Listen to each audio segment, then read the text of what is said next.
തണക്കണ് മണക്കണ് താന്നൂര് ചക്ക മണക്കണ താന്നൂര് കുപ്പായം കുത്തണ കുണ്ടൂര് ഈ കോട്ടടിക്കണ കോഴിക്കോട് ഈ തണുക്കണ് മണക്കണ് താന്നൂര്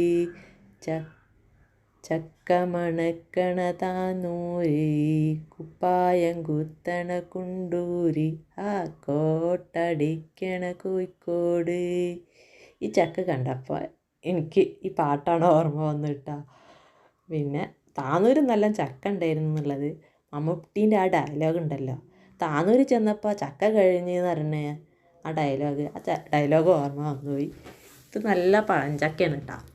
ഇത് നമ്മളെ വണ്ടിക്കാർ വന്നപ്പോൾ വണ്ടിക്കാരുണ്ട് ചക്ക ഉണ്ടോ എന്ന് ചോദിച്ചിങ്ങാണ്ട് വരുന്ന ഒരു കാലമാണിത്. അവർ എവിടേക്കാണ് കൊണ്ടുപോകണമെന്നുള്ളത് അറിയില്ല. അങ്ങനെ അവർ വന്നപ്പോൾ നമുക്കെത്താത്ത ചക്ക മുഴുവനും അവർ താഴത്തിറക്കി തരും.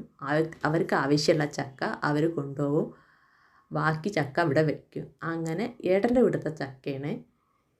ഈ ചക്കയിൽ നിന്ന് പകുതി എടുത്ത് ഞാൻ പുഴുക്കുണ്ടാക്കി. ബാക്കി വന്ന ചക്ക 2 ദിവസം കഴിഞ്ഞപ്പോൾ ഇതാ നല്ല പഴുത്ത് നല്ല പാകമായി കൈ കൊണ്ട് പൊളിച്ചെടുക്കാൻ പറ്റിയ നല്ല മധുരമുള്ള ചക്ക. വേറെ മധുരമൊന്നും ചേർക്കണ്ട.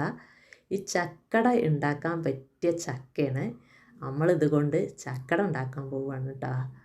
ചക്കൻ്റെ മധുരം പറയാൻ വയ്യ, അത്രയ്ക്ക് മധുരമാണ്. ആ ചവണി വരെ നല്ല മധുരം ഉണ്ട് കേട്ടോ.